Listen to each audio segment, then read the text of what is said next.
Moteme tondi ndelo baka bien poésie nyonso ya mutuya nasina tondi bolingo na yo Yesu nzambe na ngai miso emoni preuve edutaka te etinda se motema endima wi nasina moni bolingo na yo nasimbi mpe bikamano Yesu papa.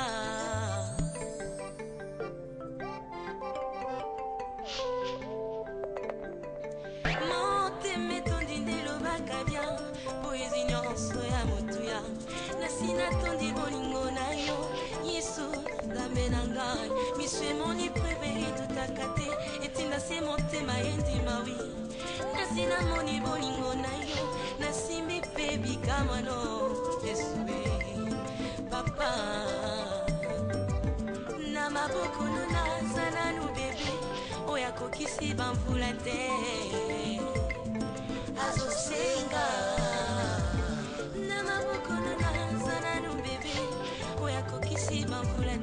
azosenga babondelaka ye ntango nyonso yazolila nsima mikolo nazwi makasi kolobenginga moningano yango ezokamwisa ngai nzambe moninga ya generatio na ngai te yango nga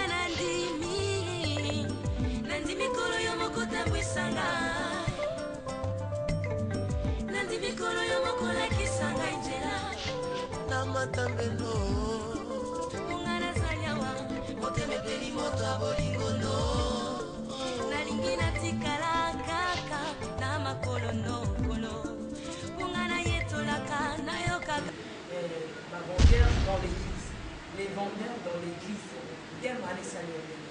Il y a un ça on a coutume la vie on va nous demander pour qu'est-ce qu'on église on nous imposer par tout on a vu beaucoup et parce que papa l'église de Jésus-Christ on a na zolo ba que soki kufu batu ya libanda Yesu celui qui a fait film mais à combien plus fort raison yo sacrificateur aux ana lié très cher aux autres mbeka po Zambé azonga na bondeko na bato.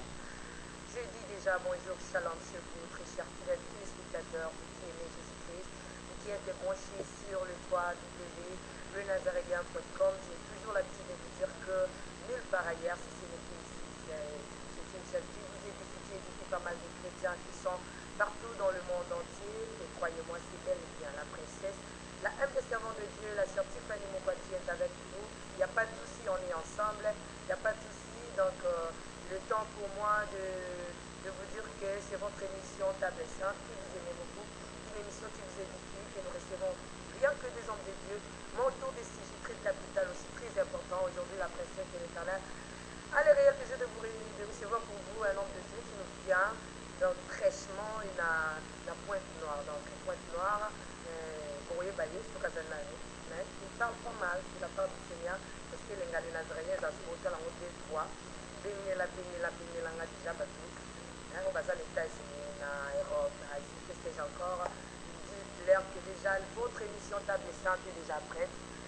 Nous rentrons directement à la régie. Nous allons prier ensemble avec vous et nous allons nous retrouver tout juste après pour vous signaler déjà, pour vous montrer déjà mon invité, j'allais dire, du jour, mon invité spécial. Merci beaucoup.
Non, je ne mourrai pas, je chanterai les bontés de Dieu. Moi, je ne mourrai pas, je chanterai les bontés de Dieu. Alpha, Omega.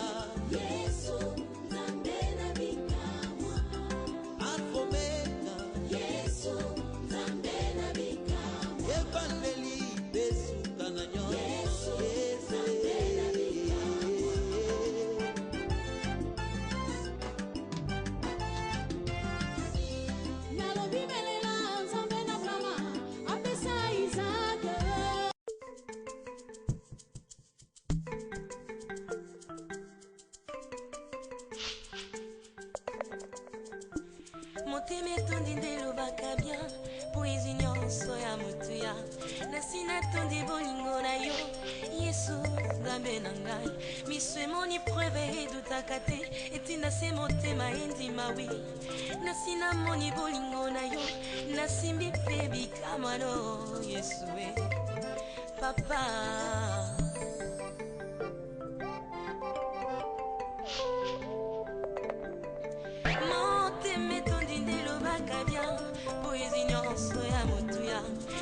Natondi bolingo na yo yesu nzambe na ngai miso emoni preve edutaka te etinda se motema endima wi nasi namoni bolingo na yo nasimbi mpe bikamwano yesu e papa na maboko naza nanu bebe oyo akokisi bamvula te azosenga na maboko bamvulate azosenga babondelaka ye ntango nyonso oyo azolela nsima mikolo nazwi makasi kolobenginga moningano yango ezokamwisa ngai nzambe moninga ya generatio na ngai te yango nga nandi mikolo yo moko tambwisa ngai nandi mikolo yo moko lakisa ngai nzela na matambelo temepeli moto abolingono nalingi natikala kaka na makolo nokolo mongana yetolaka nayokaka. Vendeurs dans l'église, les vendeurs dans l'église, bien mal salués. Ya boza wana kuti na bino bato bande bochese kwa l'église omi ko imposer bato na bino ko kokuté azolo ba mambo ya l'église de Jésus Christ wana ngana azolo ba ke soki kutu batu ya libanda Yesu asilika fifi mais à combien plus fois présent yo sacrificateur aux ana lié très fait aux autres mbeka po Zambé azonga na bondeko na bato. Je dis déjà bonjour, shalom sur vous, très chers fidèles téléspectateurs, vous qui aimez Jésus-Christ, vous qui êtes branchés sur le www.lenazaréen.com. J'ai toujours l'habitude de vous dire que nulle part ailleurs, si ce n'est qu'ici, c'est une chaîne qui vous édifie pas mal de chrétiens qui sont partout dans le monde entier. Et croyez-moi, c'est bel et bien la princesse, la humble servante de Dieu, la sœur Tiffany Mokwati est avec vous. Il n'y a pas de souci, on est ensemble. Il n'y a pas de souci. Donc, le temps pour moi de vous dire que c'est votre émission Table Sainte que vous aimez beaucoup, une émission qui vous édifie, que nous recevons rien que des hommes de Dieu. Mon tour de sujet très capital, aussi très important. Aujourd'hui, la princesse de l'Éternel a le réel plaisir de recevoir pour vous un homme de Dieu qui nous vient donc fraîchement la pointe noire. Donc, pointe noire, pour y bailler sur Kazanani. Mais il parle pas mal de la part du Seigneur parce que les gars des Nazaréens, ils ont dans la route des fois. Bengela nga déjà batu on va les États-Unis en Europe ici qu'est-ce que j'ai encore dites-leur que déjà votre émission Table Sainte est déjà prête. Nous rentrons directement à la régie, nous allons prier ensemble avec vous et nous allons nous retrouver tout juste après pour vous signaler déjà, pour vous montrer déjà mon invité, j'allais dire du jour, mon invité spécial. Merci beaucoup.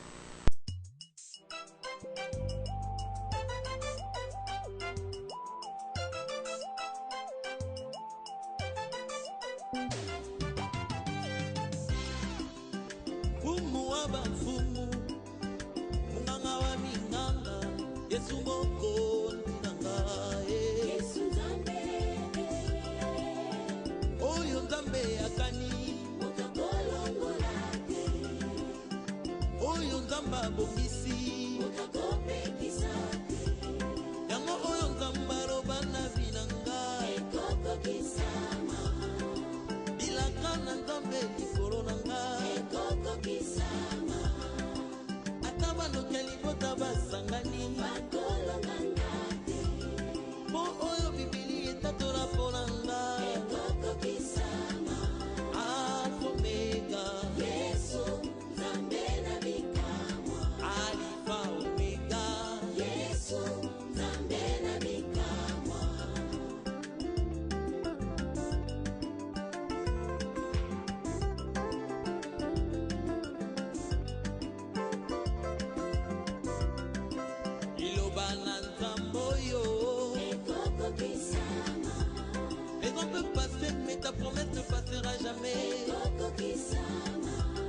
ata na bana nanga bilake kolata ndoto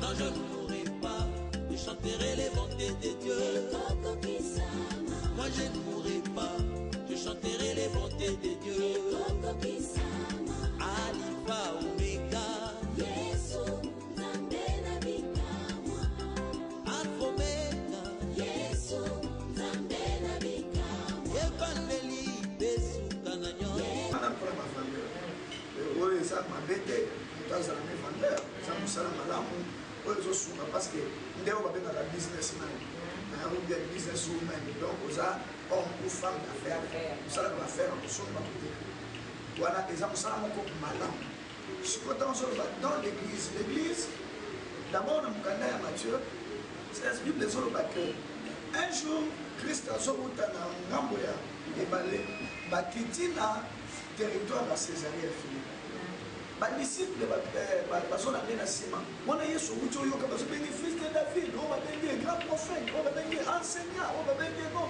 toi tu es vraiment docteur de la loi donc motu na moto abenge na ndenge na ye nde abengi badisciple tuni bango bato bazobenga ngai bazoloba naza mpenza nani Philippe atele na bi bazoloba oza Eli parce que oza mwa comportement dire ozaka langage kana tia Eli osolobi te oza Jérémie parce que quand le système a Jérémie nous sommes invités aux arts nous avons prophète ndenge nzambe amesana pour visiter peuple naye c'est que atteindre le biso pe prophète mosusu sikoyo yesu avandi na lui c'est bon wana bato baoloba mais bino bolobi naza na bato tout bavandi kino nde Pierre a répondre Dieu Christ le Messie mwana ya nzambe ofalaki aya yesu abaluki atali Pierre oyo elobi sio eza mai na makila te mais oyo elobi sio ezali révélation ya tata na ngai or une révélation na langage facile eza lokola ndoto oloti amati fani okolota bakabelo 1 million de dollars ato oyo ebisinga na bude ya ndoto na yo donc révélation badiscutaka nango te révélation bakorgeaka yango te yake noto korge ndoto wana aloba 1 million te eza ebele akitisa te révélation eutaka na mabele te révélation eutaka likolo yango mabele ezalaka na impact moko te likolo ya révélation nde ozomona mwana na nzambe soki nzambe asafungoli nzela ata bachef coutumier bakolo mabele balobi yo awa te comme aza na elowa nzambe aorenie place wana oyo akomeka kotelemela révélation abukana oyebi bafaraon makambo esudela bango parce que ce n'était pas Israël ezobima na posa na bango te babima na liloba ya nzambe. C'est qu'il y avait une révélation qui est venue chez Moïse. Il y a un Moïse qui a audace à vendre dans Pharaon. Oui, mais ce que vivant avec ma boîte, mais ma beaucoup, roi à Kokatio Moutou, na moi il m'a cassé. Roi à Koko, au signer peine de mort dans la minute. Le Pharaon a salaki l'anguilla à Kolobake, Moïse pour faire ce mais malgré tout ça, Pharaon a dit qu'elle ne pensait même pas qu'il y avait Moïse. Parce que la révélation est pour sécuriser. Alors, quand Dieu s'est donné sa pierre, osa Pierre. Mais le colo il y a révélation. Parce que tu ne vas pas confondre avec tu es Pierre, sur cette pierre. Non. Pour ça, on a la version que tu es Pierre, mais sur cette roc ou sur cette révélation, je bâtirai mon église. L'église est bâtie sur la révélation. J'ai dit l'église de Jésus. Dans une association, il y a une association Balumba. Donc, dans une Bible, vous avez une carte pour venir à l'église. Il y a un peu de coutume dans l'église, on peut imposer l'église de Jésus-Christ. Il y a attention à la carte de débat, il y a un petit peu de passe. Et ça, c'est un verset qui finira, tandis que côté alors l'église a été battue sur la révélation qui est sortie de la bouche de Pierre. Et c'est Jésus qui avait compris que c'était la révélation. Or, Pierre, pour lui, ce n'était pas une révélation.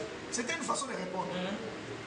C'est pour te dire que Moutoumoussou n'est pas là à quoi accorder qu'on dit Madame Malobana Solo Oya Biki. Moussouka la née, on va le voir avec Kamasa.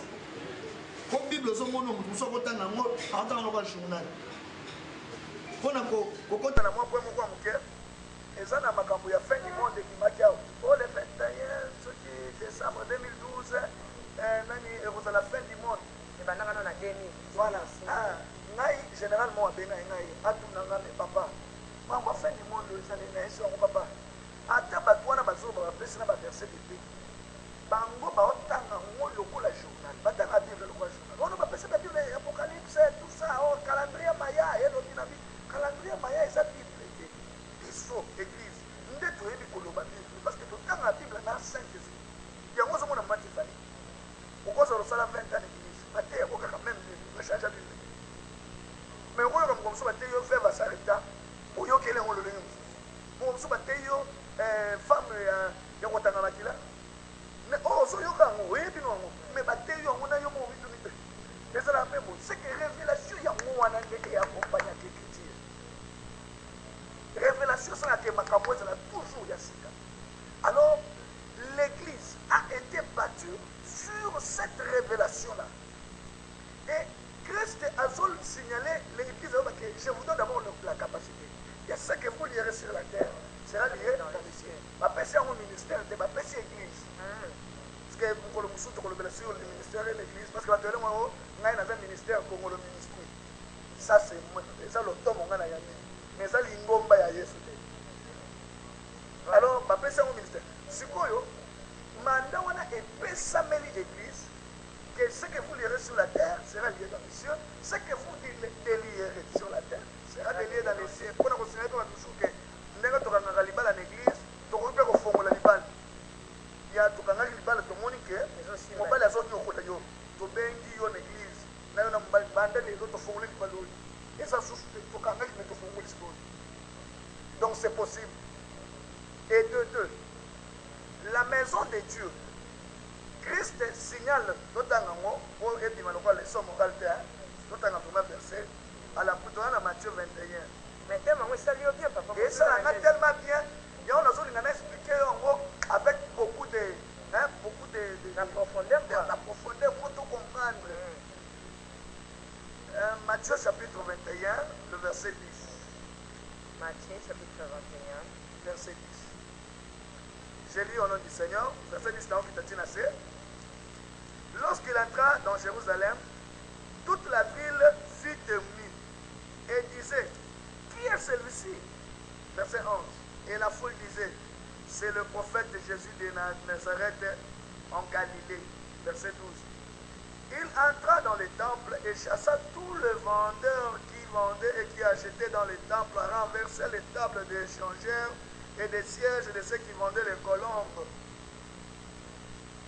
Et il dit: ma maison sera appelée une maison de prière, mais vous n'en faites une caverne de volets.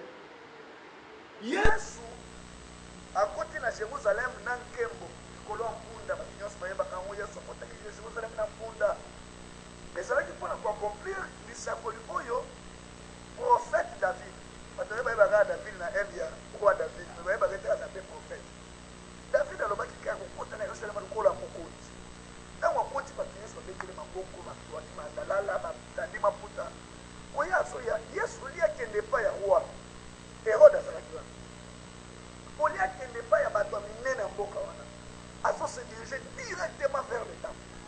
Pourquoi azokoma na temple? Chose grave Yesu azokuta na temple makambo oyo esengeli ezala na temple te parce que le temple est destiné pour la prière et non pour faire le business.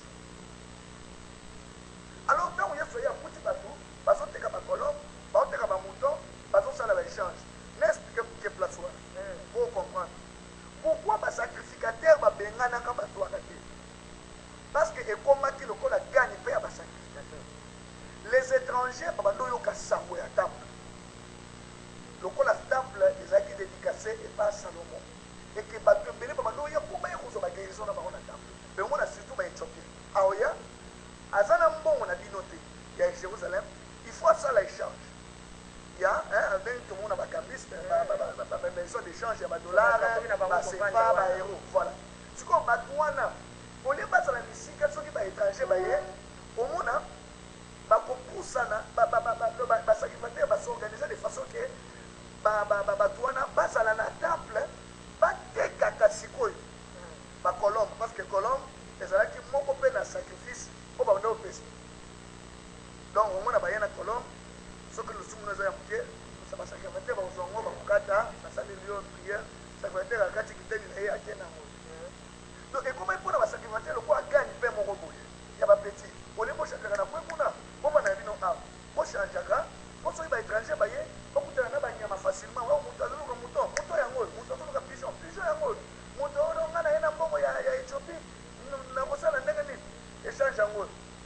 bapesi ya Éthiopie, bapesi ya Jérusalem, obandi kotambola nango. Alors, c'est comme ça que ça s'est fait. Pour ça, auquel la Bible expliquait au bout que c'était dans cet esprit-là. Et les sacrificateurs, bon, bah, c'est qui sont censés protéger le temple, bah, on est initié qui doit autoriser qu'il y ait le roi des salons. Quand Jésus est venu, Jésus le propriétaire de l'église, parce que surtout au monde temple, ils allaient ombre. Et l'église d'aujourd'hui, c'est la réalité. C'est que le temple, ils allaient avant. L'idée déjà, l'église, ils allaient déjà, mais tellement que bah, ça compare avec l'église, bah, dévie à Kiamo. Dans Christ. Voilà, et comme le roi est là, comme au bord, le plan là-bas, il remet comme. Mais Christ, quand vous voyez, alors je peux tout accepter, mais sauf ça. Comment vous faites de l'église l'endroit où il y a des voleurs? Comment vous faites et si il y a prière, il est écrit, ma maison sera appelée une maison de prière, et vous transformez ça. Et c'est quand il y a chose qui filme. Kotaki abandi ko panza zambe nyonso tuwenze wana apanzi batu nyonso to bazalaki wana et batu to yo comprendre que après tout on a raison parce que à son ici on a écrit il est écrit Salomon va dire pour la table pourquoi Daniel a bado fuka ba la carte de soit Jérusalem mais papa ali sana no lobi pe mingi me atamwa soi to tunatamwa tuna po efongola peuple de Dieu ba batika ki liboso ya temple de Zalaki peuple to peuple et ça là qui peuple et ça là qui va sacrifier et ça qui va sacrifier ba sacrificateur pe ba voilà que vous allez bénéficier pour ba éviter ba étranger quand ba soya ba changer là biso to se retrouver ya solo penza papa wana beti sete malamu kasirikani na biso efandaki mingi na ba vendeur oyo bateki lisusu libande ya temple te ba koti na kati na église yango wana nga nazolo baki soki kutu batu ya libanda Yesu asilika fifi mais à combien plus forte raison yo sacrificateur oza na lié très saint ozotumba mbeka po nzambe azonga na bondeko na bato yango nazo signaler peuple de Dieu lelo tozomona bakomoteka na bajus na église ba huile d'onction ba sucré neti boye tozomela bapaster bokomoteka yango biso tokomoteka yango parce que nga mpe naza paster na koboyi te mais nga nateka yango na mite mais ntango na bato komoteka yango po bandeko na nga misusu voilà biso nyonso ntango oyi bapaster wana seki nga mpe naza na kati mais nalingi nayebisa bana na nzambe ke soki bolingi nzambe apesa bino mokongo bobandaka marchandise bobanda kosala l'église bino ekoma lokwa esika ya marchandise bobongo l'église bino ekoma lokwa mosiki en ce moment là le Seigneur va vous quitter nzambe akobosana bino ou carrément akozwa fimbu na ye aya chikote ou carrément akopesa bino mokongo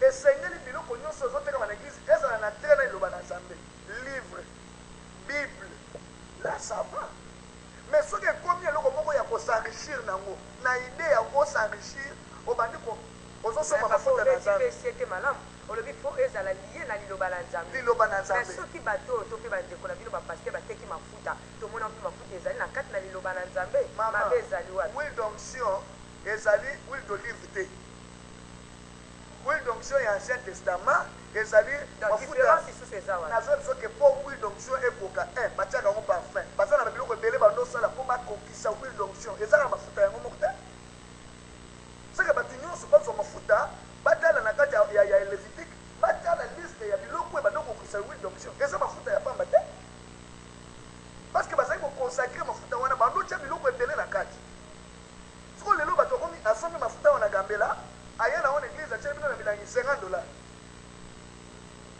bon lokola yo oza no mwana nzambe otangaka na yo bible yo omoni yango normal ozwi na yo upakoli namona moko azopakola bebe mafuta na bi okotie bafumi bakote ti nazo aza mwana mote ono papa na ngai fona wendre ye owendre yo oyebi nani apesambeli makoki ya kowendre wi donction yo kotango yango te oyo otomona bato ya mituka bakomi na wi donction ezalaki eloko ya basacrificateur donc yo fo oyaka ke basacrificateur awendre yo komemba ngo jamais pas na yo mais papa yo boye yango mais bazozwa barésultat bato ozolandela bazali kotémoigner na bakolaki mwana na nga mama problème ya te nga na loba oyo nasombaki omoni kondima oyo kondima c'est autre chose la foi c'est un monde très immense non, c'est très vaste. Donc, il y a un peu de bataille qui est là. Lui, il croit parce que Jésus est là. Parce que il y a un autre terrain, on a comme Jésus. Le coup là, il y a 60 zambés. Il y a un peu de n'est pas mal. Il y a un peu de avec qui c'est mais ça m'a foutu à parce que c'est tout un verset au moins on a des Bible sur le propos il y a makam il y a Jacques maman to tala yango na tala ngo la Bible dit Jacques chapitre 2 je crois nous autres dans verset 17 je lis au nom du Seigneur. Il est de même de la foi. Si la foi n'a pas des œuvres, est une foi morte. Verset 18. Mais on pourrait dire même la foi, et toi tu as la foi, et moi j'ai les œuvres. Montre-moi ta foi, et moi je te montrerai ma foi par les œuvres.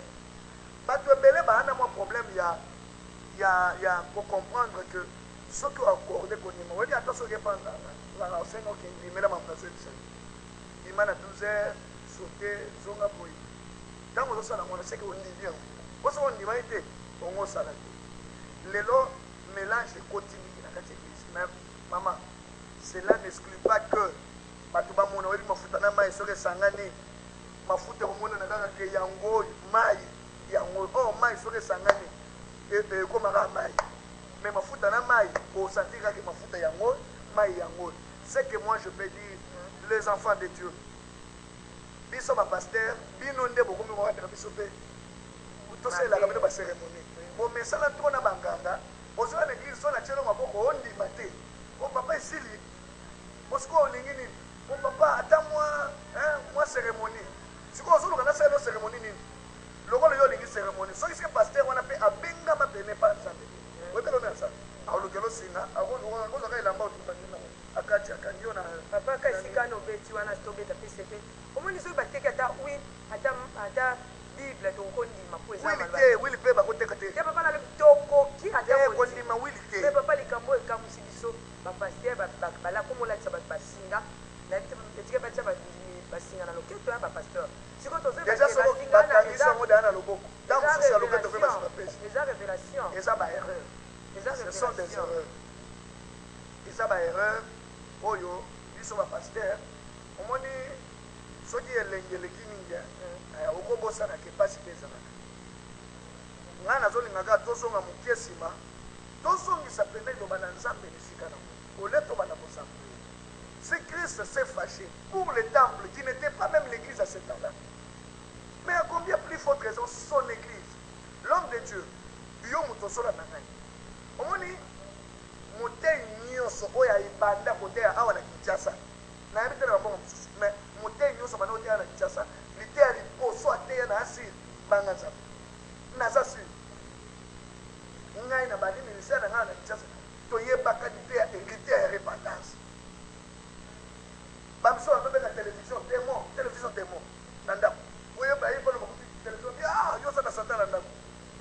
Mais les autres ils comprennent que ils aillent monter, ils allaient cambier yo moko ça la choix. Mais en faisant les choix, n'oublions pas la base. Ceux qui les loyaux commencent à la commerce en église, c'est qu'on dit matin que Zamba pas pour là. Et ça facile pour te kadiamba. Mais il pasteur rebelle hein. Te koko kondinda. Jeep.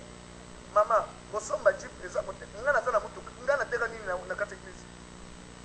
Mais parce que pour avec Pascal Azana, ngana teka nini? Sima ya nini? Bamba keli boso. Bake wa. Ba mituka, Bake wa. Oh, ngape na sala ka voyage, na teka nini? Avec Pascal Mukunda, ye wana bandi, bosomona bate atamai. Pasteur mo to elisa ngabi papa bo amakasi. Vous êtes dans ma tête, moi, cérémonie, mon modèle, ils sont comme ça. Na mona mko ko tote kana mabele. Après ça, la nuit, parce qu'il y a un problème, comme il a gagné. Mais le coup, l'ensemble, a un ensemble mort. A coupé son solution parce que, à mon école, là, à mon passe, à qui tu peux assumer. Mais Moutou, a même les bêtises. Parce que, on dit qu'il y a une mission déjà. Au comme on s'appelle là, il faut s'attendre à qu'il faut aussi de l'eau. Or, il n'y a rien.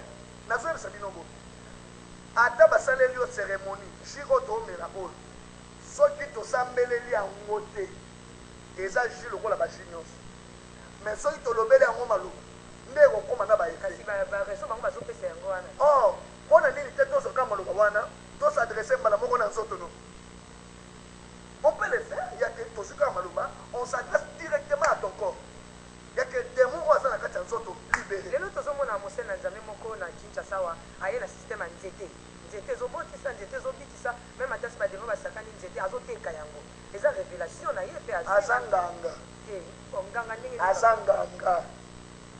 aza nganga akende kosala bakisi omoni kinshasa lelo lokola bato ebele évangile ekoti bato mingi bakoma oke mingi makambo ya nzambe bakenda luka so banganga te banganga babi tolanda bandimi na biso nde bakomolanda sikoyo bandimi na bango atie wana ngai imagine le seigneur imposait les mains aux malades et bamalade bazobika mais en aucun jour nzambe atongola motu lelo na église bakoma otongola bandimi bamisusu bazolamba na bafufu mpona basida.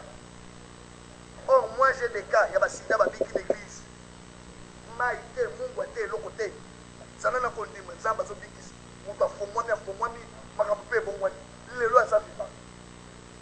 Combien de cas ya bacancer ici sake basimba yo na bazosimba na nzoto yo mwana mwasi basimba bakona mabele tozowendre mpo cancer elongo bawendre yo ti est-ce que oyo eza lisusu likambo ya nzambe tokoli bongo. Moi je vais demander à l'église ata soki lelo oyo baerreur ekoma okota na kati na biso tokosana jeu babase ya jeu te ata lelo tomeki kokoma français lelo tolati baveste mpo tobanda toyebi bapaster ya kala paster ya kala so abengi yo mpo abala yo osalele priere apaster wana bandolata basentire ya mikie na basapato tengama boye na baveste ya tombola ya veste ya mikie na monene lelo tokomona te veste ya bien mais tobosana te qu'il y a la base de toute chose c'est la crainte de Dieu. Déjà tant qu'on commence à l'église déjà on vient à mon papa na kati yo maloba te tokusanaka na baquestion réponse tolobeli mpe kaka basala ya nzambe te ma tozolobela likambo ya koteka na kati na église ata bandimi mpe bamemi systeme ya koteka na kati ya église mondimi asala commerce na ye ayaka na babubu na ye aye nango soki efuti ete ebemi niongo balobala na te na ser wana akimi na église nde biloko nga nabenganaka na nsambo napekisa meme ero obenga nini ekonzo tozosala makelemba napekisa yango nga natelemelaka ngo te na chaine na bibandeko boye kosambela boyemaka elemba te soki likelemba ebiloko bamamala bino ata kosoki ebebele bino kuna awa eza esika kinya soki azoloba te seka ayebi ata mosu azolia na kati ou bien aza naïve. Nous sommes là comme des policiers pour veiller en sorte que la loi de Dieu soit exécutée. Mais comme je dis, nous sommes honnêtes. Alors, yo mundini fongola misu. Yeba que un jour Christ a soya. Et ce qui a soyé, na ba bêtise no wana, lolo ko kendete. On excellent dans nos bamba parce que ce que tu es en train de faire, ça n'a rien à voir avec la parole de Dieu. Le comment pasteur ana baba frère na l'église babengela ke basere monika sere wana kangela ngaye sikoyo ntango bakobebana na frère atinda wana frère amonisa basecret. Ce sont des choses très saines. papa totikali kaka na thème na biso monene légendaire dans l'église nasi namona église pasteur ateki église tokoloba nini pasteur amoni ki asalasala mwa ezosimba te to alingi na voyager asu église na bandimi azalaki apeleke c'est un aventurier ya mwa suki wana. Ce n'est pas un appel. La vision. Mais c'est à ça qui prend cette église, c'est un groupe d'intercession. On va dire ça. Il y a beaucoup de groupe d'intercession. Il y a des gens qui ont des il y a un problème. Après, ça peut m'accompagner. Ah, il y a un problème. Mais pour le moment, on va dans la communauté pour voir la nièce pour solo la tête. Mais comment on se souvient au solo là qui mais ce qu'on se dit on se met des bâtiments ce qu'on y a la vision asomi na bati na kati soki bato baa na kati bandimité baza bato ya intercession baya kosambela po bagarde chaleur ya sainte bato bele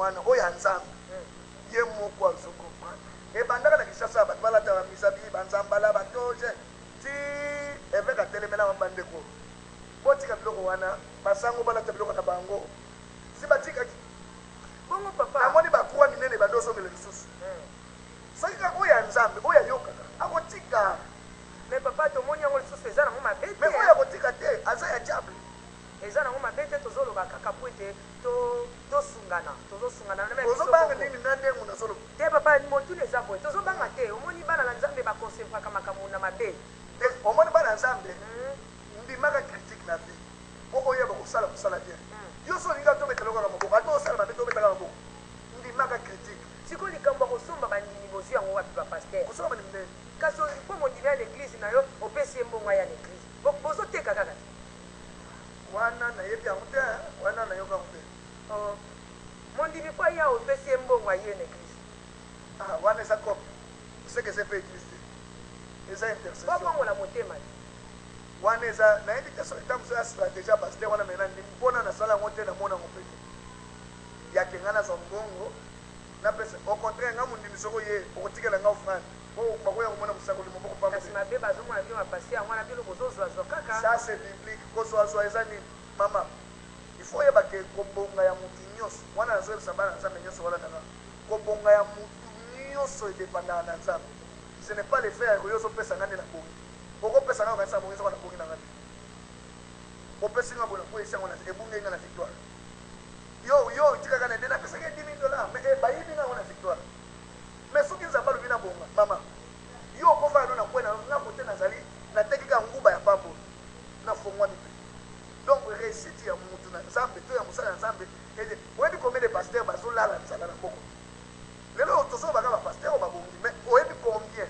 tosala statistique ya bapaster tobobima tobimi biso nyonso bon nani aza na lupango omona ebele bana tuka baya baloba te ndambu nde échantillon nde ezomona basomi mwa boye basali mwa boye mais ce qui est vrai que l'église est en train de souffrir nazali na afrique ici nazomona baeglise ezokanga likolo ya mpiaka bandimi basie na église bato bazokoka su te paster amoni asuki akangi sala donc ozosentir ke oppression eza makasi bato bazofinana na makambo alors nyonso wana le seigneur azokotela biso suko parce que totiki portuga na buzoba ekoti tellement gros lelo otekisi lobi kuna oteki manga lobi kuna oteka manga ezotekama manga mosusu lobi kuna oteki soki nini wana mokolo sikoyo soki esili kasi oteka nini na base moko ayebisanga bi paster boa makasi parce que kokala liloba apamba otekaka ele otena bito oteka nini onemba bastratégie mongwama babougie après c'est un bouger aussi olobi esolo mosusu or liloba na nzambe bandemaka bible ezaka moko ya mosu échange teke ono bible oyo eza pembe mingi tokomisango bouge mitolongola bapage mosusu système ya mikolo oyo mais paster moto moko akomante tena émission nanga motikana tuna lokola namoni epai na yo alobi bapaster bateki bible bakomi kosombaka ba ipad bango balingi soki kotanga bible te eske musulman kotika coran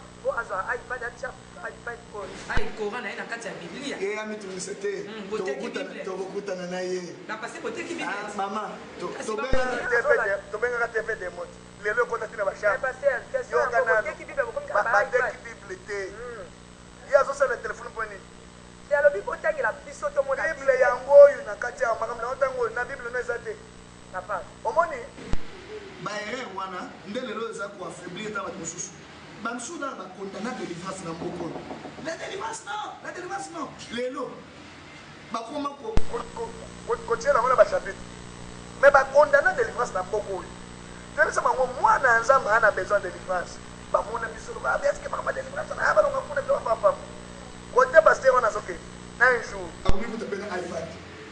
Merci beaucoup papa ngoko mpenda kokitalayi nayebi te papa nini bakoki tokoki ata kondima po tokokoboya mpe nyonso te nini tokokondima la main vous savez dans la Bible Ésaïe chapitre 6 la Bible signale esika oyo nzambe azosola na Ésaïe il dit que j'ai mis mes paroles dans ta bouche soko bandika na Ésaïe wana mobimba natangela yango une bonne partie Ésaïe 6 vocation à Ésaïe pour comprendre que ce n'est pas ces cérémonies-là, ces choses-là, pour les autres, que Nzambe, Azala,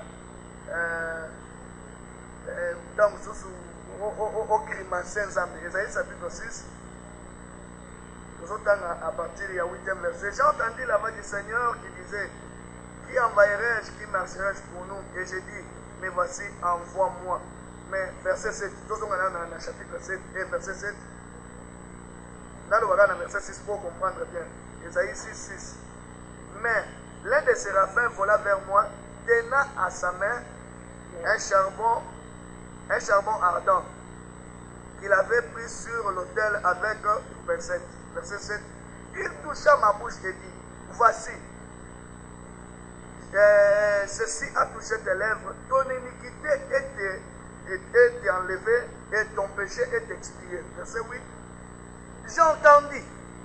Donc, après avoir touché, il y a la mort de Outé Panza. Au moins, il y a une alliance. Alliance de Yangoui. Alors, il y a une alliance de Yangoui. Et quand on a quitté la scène, verset 8, il voit, dit à ses peuples: pas yo que la nous sommes tous sortis d'Esaïe. Il y a une mission d'ailleurs, c'est ça parce qu'il a marché avec l'insigne, dit l'Éternel. A marché qui n'a pas été, n'a pas été, n'a été, oh non, n'a pas été Esaïe. Non. Et la Bible dit que la bouche d'Esaïe a reçu quelque chose de la part de Dieu. Et c'est la chose surnaturelle. Ce n'est pas quelque chose de naturel. Moi, je n'ai pas besoin que vous m'appelez. N'a pas ça, vous pouvez me miracle. Nous ne connaissons pas tout ça, nous les mode. Ma bonne n'a pas bon monnaie, commis le colaba, qui pour les guérir. N'a autre aussi sa service à guérison divine pendant 30 jours. N'a annoncé qu'on a un Afrique, si tu as un qui t'a point noir, n'a bandi. Bazo ya n'a pas, bazo t'en as un hôpital. Bazo qui t'en a battu, il faut qu'il va au quitter bateau. Moi, quand je dis que tu as un hôpital, quoi que fout, tu as dit que côté de l'église n'a dit à l'année pendant 6 mois, tel est lié mon tambour. N'est pas les gens qui ont passé, on n'a pas fini parce qu'il y a l'église. Et comme le spectacle. Et nazo sambe la kaka maite maputete mungote nazo sambe batu bazo so guérison moko zaki diabétique diabète le misien zoto mobi na simbi ka maboko ba misusu tu ngai na mona ni kutra ba ngonde tema ke fule zaki belé ba serviteur ba so kipena ba ngombe bozo mona moto ngombe ka zo témoigner ba yinzoka wana pa utake ukita wa utake ukita nzamba zo sama kamuna ye. Donc litons nous l'église, à comprendre que si le Seigneur t'a appelé, il ne t'a pas appelé avec l'huile, il ne t'a pas appelé avec l'eau, il t'a appelé avec la parole. Utilise la parole que tu as reçue de la part de Dieu. Invoque le Dieu qui t'a appelé une fois. Nous avons la primaire, la 4e primaire. Nous avons une école Losa na Debonon.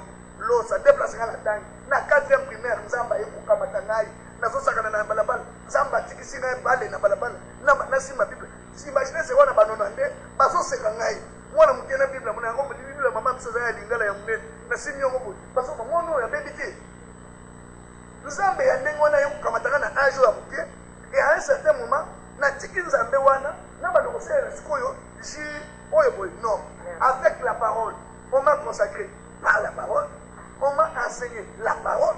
Et on m'a dit que ta main, vous imposerez les mains aux malades et ils seront guéris. Prononce des paroles.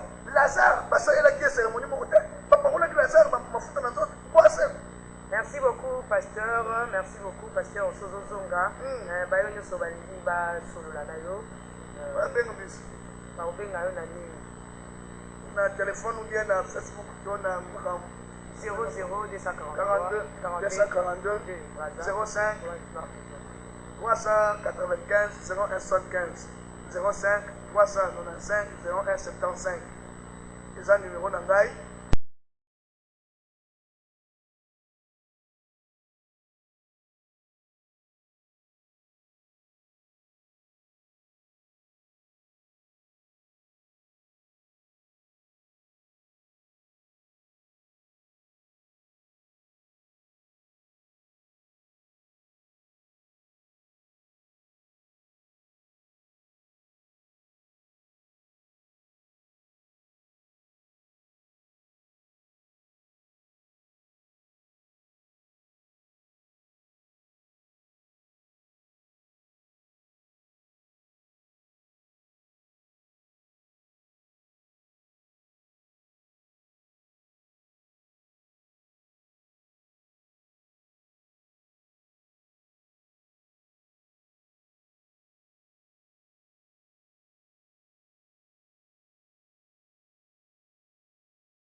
motema etondi nde elobaka bien poezi nyonso ya motu ya nasi natondi bolingo na yo yesu nzambe na ngai miso emoni preve edutaka te etinda se motema endima wi nasi namoni bolingo na yo nasimbi mpe bikamwano yesu e papa